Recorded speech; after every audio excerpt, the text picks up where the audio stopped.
Hello students, Miraj maths कॉर्नरमध्ये तुम्हा सर्वांचं स्वागत आहे।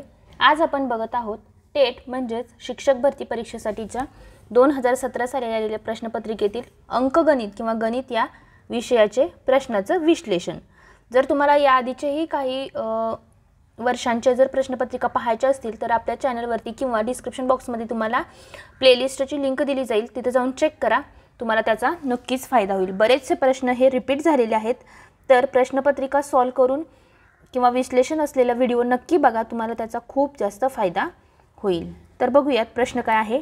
21 या त्रिकोणी संख्येनंतर क्रमाने येणाऱ्या 7व्या त्रिकोणी संख्येचा पाया किती। आता त्रिकोणी संख्या म्हणजे काय किंवा त्याचे वेगवेगळ्या प्रकारचे प्रश्न कसे सॉल्व करायचे हे जर तुम्हाला बेसिक पासून सगळी माहिती पाहिजे असेल तर आपल्या डिस्क्रिप्शन बॉक्समध्ये एक सेपरेट असं त्रिकोणी संख्या याच्यावरती एक लेक्चर आहे, ते बघा, तुम्हाला फुल कन्सेप्ट क्लिअर होईल। आता बघा, त्रिकोणी संख्या दिलेली आहे, ही त्रिकोणी संख्या आहे, त्याच्यानंतर क्रमाने येणाऱ्या 7व्या त्रिकोणी संख्येचा पाया विचारलाय। त्रिकोणी संख्येला जर आपण 2 न गुणलं तर काय येतं, 42 येतं आणि 42 ची अशी फोड करा की जेणेकरून त्या ही 2 क्रमवार संख्यांचा गुणाकार असला पाहिजे, म्हणजे 6 आणि 7, त्यातली जी लहान संख्या असते ती त्या त्रिकोणी संख्येचा पाया असते। म्हणजेच 21 या त्रिकोणी संख्येचा पाया किती असणार आहे, 6 हा पाया असणार आहे। इथपर्यंत क्लिअर आहे। काय केलं, जी दिलेली त्रिकोणी संख्या आहे त्याला 2 ने गुणा, 2 ने गुणल्यानंतर त्या गुणाकाराची अशी फोड करा की जेणेकरून ती संख्या ही कोणत्या तरी 2 क्रमवार संख्यांचा गुणाकार असला पाहिजे। मग याच्यामध्ये 42 हा 6 गुणिले 7 केल्यानंतर येतो, त्यातली जी लहान संख्या आहे 6 हीच काय असणार आहे, ह्या 21 या त्रिकोणी संख्येचा पाया असणार आहे। पण तुम्हाला पुढे काय विचारला आहे की येणाऱ्या 7व्या त्रिकोणी संख्येचा पाया। आता हा जो पाया दिलेला आहे याच्यामध्ये कितवा पाया विचारलाय, त्याच्या पुढचा 7वा, म्हणजेच त्याच्यामध्ये डायरेक्ट 7 मिसळलं की तुम्हाला 13 हा पुढील 7व्या त्रिकोणी संख्येचा पाया येईल। ऑप्शन नंबर 3 हा तुमचं काय असणार आहे, उत्तर असणार आहे। पुढचा प्रश्न बघा, एक काम काही मजूर काही दिवसात पूर्ण करतात, जर मजुरांची संख्या 1.1/3 पट केली तर तेच काम पूर्ण करण्यास दिवसांची संख्या पूर्वीच्या संख्येच्या किती पट होईल। बघा, आता 1.1/3 केलेली आहे, म्हणजेच काय, याला जर आपण अंश आणि छेदाच्या रूपामध्ये घेतलं तर 3 × 3 + 1 4, 4/3 पट होईल। ठीक आहे, म्हणजेच जर मजुरांची संख्या 4/3 पट केली, म्हणजे हे मजुरांची संख्या जर वाढवली तर दिवसांची संख्या काय होणार आहे, अर्थातच कमी होणार आहे। आता बघा, इथं मजुरांची संख्या किती केली, 4/3 पट केली, म्हणजेच दिवसांची संख्या काय होणार आहे, 3/4 पट, आणि 3/4 म्हणजेच काय असतात, 0.75 असतात, आणि 0.75लाच आपण काय म्हणतो, पाऊण पट असे म्हणतो।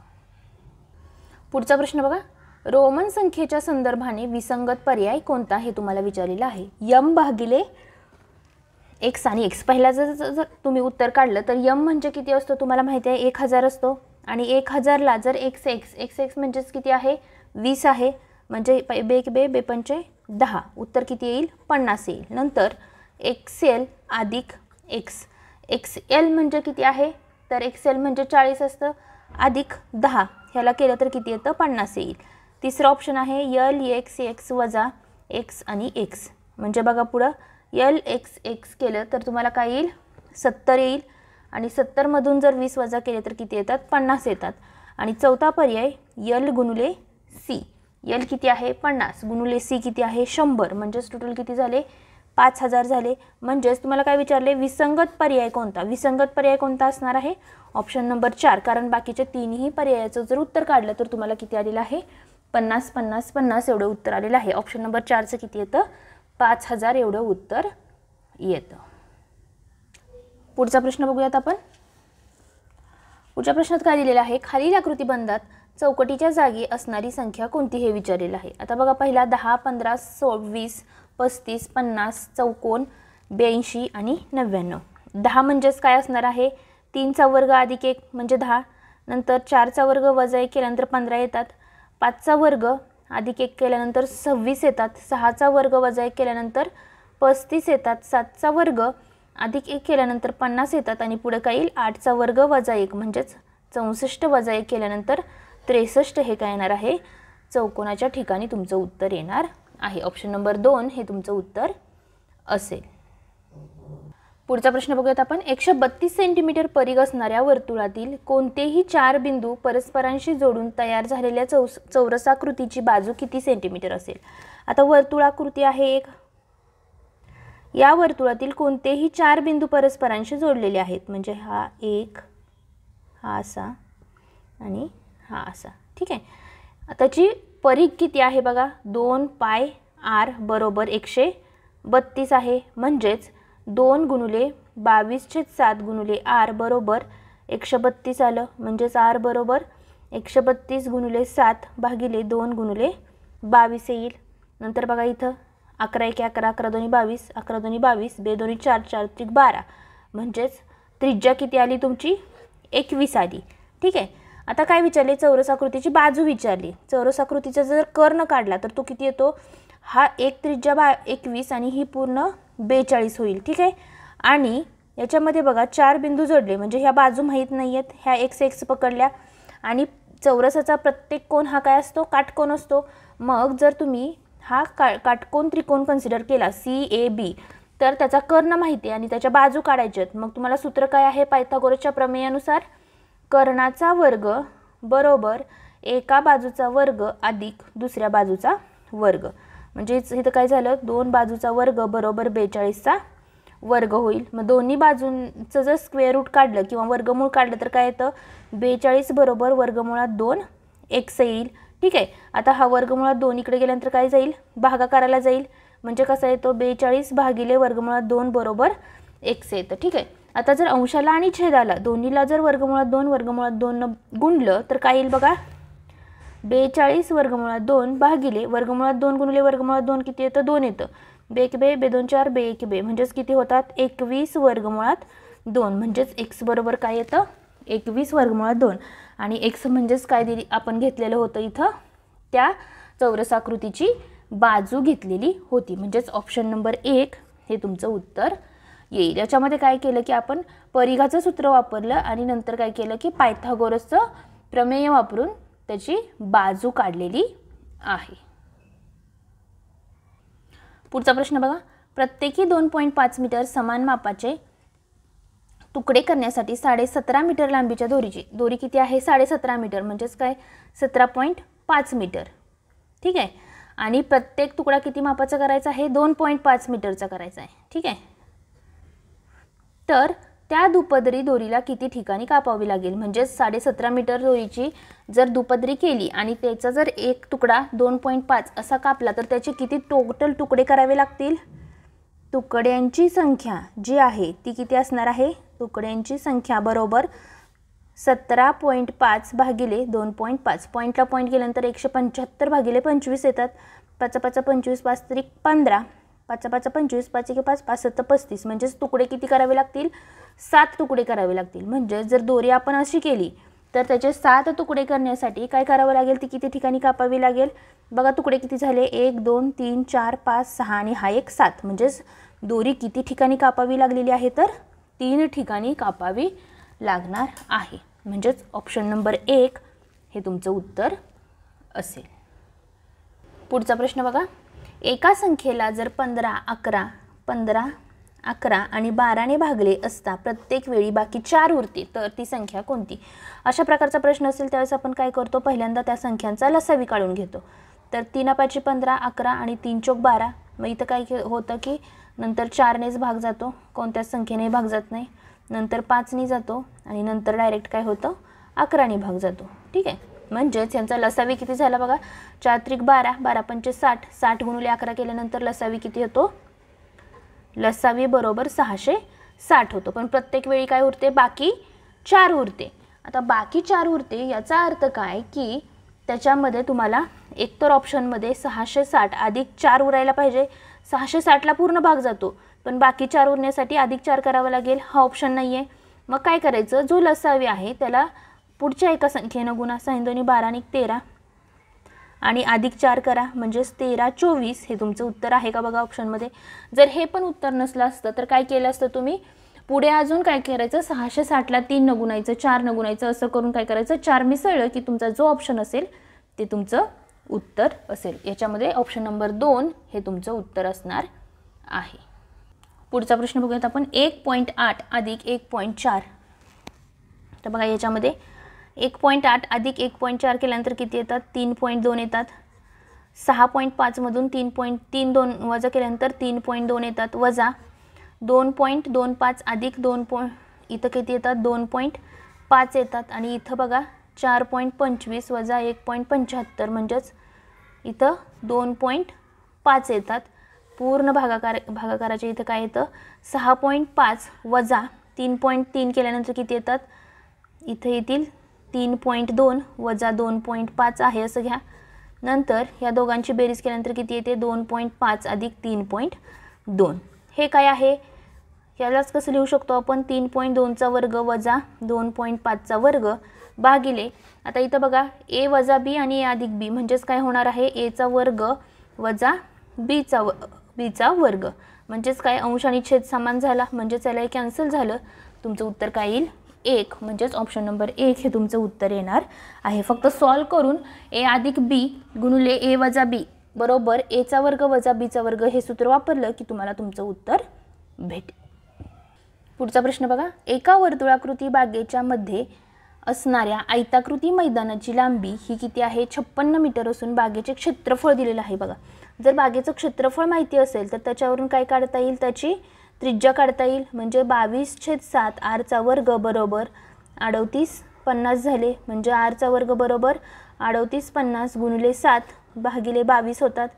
11 त्रिक 33 11 पाचे 55 0 11 दोन्ही 22 बे के बे बे साती 14 आणि बे पंच म्हणजेच 175 गुणिले 7 7 पाच 35 7 7 49 आणि 3 52 आणि 7 आणि 5 12 म्हणजे r चा वर्ग किती झाला 1235 झाला. म्हणजे याचं जर वर्गमूळ काढलं तर किती येतं बघा r बरोबर किती येईल 3 आणि 5 35 येईल. ठीक आहे. जर r बरोबर 35 असेल तर डायमीटर किती येईल त्याचा 70 येईल. मग तुम्हाला काय सांगितलं की एक वर्तुळाकृती बागेचं मैदान आहे आणि त्याच्यामध्ये आयताकृती हे एक आयताकृती मैदान आहे की ज्याची लांबी ही 56 दिलेली आहे. तुम्हाला हा कर्ण भेटला किती तुमचा कर्ण म्हणजेच काय आहे इथं डायमीटर आहे किंवा व्यास आहे. मग इथं आयताच्या सगळे कोण कसे असतात काटकोन असतात. जर काटकोन असतील तर त्रिकोण ABC हा काय झाला काटकोन त्रिकोण झाला. आणि काटकोन त्रिकोणामध्ये बघा पायथागोरसचं प्रमेय तुम्ही वापरू शकता. याला जर तुम्ही स्प्लिट केलं तर 14 पंचे 70 होतात. इथं 14 चौक 56 येतात.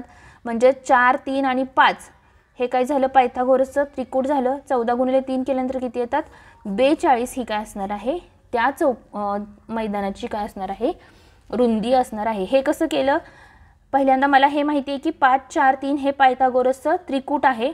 मग काय केलं प्रत्येक याला जर 14 गुणलं की तुम्हाला उत्तर भेटेल. म्हणजे इथं 56चा वर्ग किंवा 70चा वर्ग करत बसण्याची गरज नाही. तर तुम्हाला हे कधी येईल तुम्ही जर प्रॅक्टिस करत असाल तर तुम्हाला हे नक्की येईल. पुढचा प्रश्न बघा सविताचे मासिक वेतन हे 10,000 रुपये असून आता सविताचं मासिक वेतन किती आहे बघा हे आहे 10,000 रुपये. ते वेदिकाच्या मासिक वेतनाच्या 1/2 पट आहे.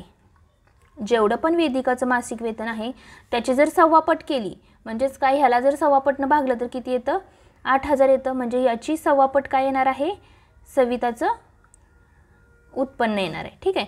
आता वेदिकाचं झालं. वेदिकाच्या मासिक वेतनाची रक्कम वेदिकाची जी मासिक रक्कम आहे ती आसियाच्या मासिक वेतनाच्या दुप्पट असेल. आसियाचं मासिक वेतनाची दुप्पट केली म्हणजेच आसियाची याची जर दुप्पट केली तर कोणाचं वेतन येणार आहे वेदिकाचं वेतन येणार. तर तिघीचे एकूण मासिक उत्पन्न किती या सगळ्यांची जर बेरीज केली तर किती येते बघा ही झाली 10,000 अधिक 8,000 18,000 18 आणि 4 किती होतात 22,000 एवढं काय येणार आहे एकूण मासिक उत्पन्न येणार आहे. ऑप्शन नंबर 2 हे तुमचं उत्तर येईल. पुढचा प्रश्न बघा काही मुलांना प्रत्येकी 25 वह्या वाटायचे ठरले परंतु प्रत्यक्षात 32 वह्या वाटल्या तेव्हा 196 वह्या कमी पडल्या तर त्या मुलांची संख्या किती. पहिल्यांदा 25 वह्या 25 वाटायच्या होत्या मग त्यातला फरक किती झाला 32 आणि 25 म्हणजेच 9 वह्या जास्त वाटल्या. जर 9 वह्या जास्त वाटत असतील 9 वह्या x मुलांना जर जास्त वाटत असतील तर 196 वह्या काय ह्याला कमी पडलेल्या आहेत. म्हणजेच हे जर ह्याला जर तुम्ही सॉरी, इथं 32मधून जर 25 गेले तर 7 उरतात, इथं झाले 7, म्हणजेच x बरोबर 196 भागिले 7 दोन्ही 14, खाली राहतात 5, 7 8 56, म्हणजे 28 काय असणार आहे, मुलांची संख्या असणार आहे. त्यातला फरक म्हणजेच मुलांची संख्या जर पहिल्यांदा x पकडली आपण सगळ्यात, तर 25 वह्या वाटल्या असताना वह्यांची संख्या किती झाली, 25 x झाली. 32 वह्या वाटत असताना टोटल वह्या गुणिले मुलं किती झाले, 32 x झाले. तेव्हा काय केलं, 196 वह्या कमी पडल्या, म्हणजेच 32 वजा 25 केल्यानंतर 196 येतं. तर x बरोबर किती, मुलांची संख्या असणार आहे. ऑप्शन नंबर 2 हे तुमचं उत्तर येईल. पुढचा प्रश्न बघा, शेजारील आकृतीत चौकोनांची संख्या किती हे तुम्हाला विचारलेलं आहे. आता याच्यामध्ये ही लाईन उडताना चुकली, इथं अशी असायला पाहिजे. ठीक आहे, म्हणजे बघा हा एक चौकोन झाला 1, हा 2 आणि हा मोठा 3. जर ह्या साईडला असे 3 होत असतील तर ह्या साईडला पण 3 होतात, म्हणजे 2 2चे किती झाले, 2 2 जर आकृत्या मिक्स केल्या तर ह्याचे किती झाले, हे 3 आणि हे 3 झाले 6, हे 6 झाले. आता 3 आकृत्या जर एकत्र केल्या आपण तर कसे येतात बघा, हे झाला पूर्ण 1, नंतर हा झाला 2, नंतर हा झाला 3, हा झाला 4 आणि हा पूर्ण झाला 5 आणि हा पुन्हा अर्ध्यातून घेतल्यानंतर 6. म्हणजेच 3 चौकोन एकत्र 3 त्रिकोण एकत्र केले तर 6 येतात आणि 2 त्रिकोण एकत्र केले तर पण 6 येतात. म्हणजे टोटल किती झाले, 12 चौकोनांची संख्या येते. तुम्ही मोजून बघा, जर नाही आलं तर कमेंट बॉक्समध्ये कमेंट करा, तुम्हाला तुमचं उत्तर क्लिअर केलं जाईल. पुढचा प्रश्न बघा, 36 वस्तू समान वाटायच्या असतील तर किती प्रकारे वाटता येईल. म्हणजे याचा सगळ्यात सोपा अर्थ काय आहे की पर्यायापैकी कोणत्या संख्येनं 36ला पूर्ण भाग जातो. 10 जातो का, नाही जात. 9 जातो, 8 जातो का, 7 पण नाही जात. म्हणजेच 9 प्रकारे समान, म्हणजे पूर्ण ज्यानं भाग जातो तेवढ्या समान प्रकारे ते वाटता येतील. ऑप्शन नंबर 2 हे तुमचं उत्तर असेल. पुढचा प्रश्न बघा, 2 अंकी विषम संख्यांची बेरीज किती. आता 2 अंकी संख्या पहिल्यांदा कुठून स्टार्ट होतात, 10 ते कुठपर्यंत स्टार्ट होतात, 99 पर्यंत स्टार्ट होतात. याच्यामध्ये विषम संख्या किती आहेत, 45 आहेत. म्हणजेच n बरोबर किती झालं तुमचं, 45 झालं. a बरोबर किती, पहिली 2 अंकी विषम संख्या आहे 11. मग आपल्याला सूत्र काय आहे, SN बरोबर n भागिले 2 ब्रॅकेटमध्ये 2a अधिक n-1 गुणिले d आहे. n किती आहे, संख्या टोटल 45 आहेत. पहिली संख्या किती आहे तुमची, 11 आहे, म्हणजे 2 गुणिले 11 अधिक 11 वजा 1 आणि 2 विषम संख्यांमधला फरक किती असणार आहे, तर 2च असणार आहे.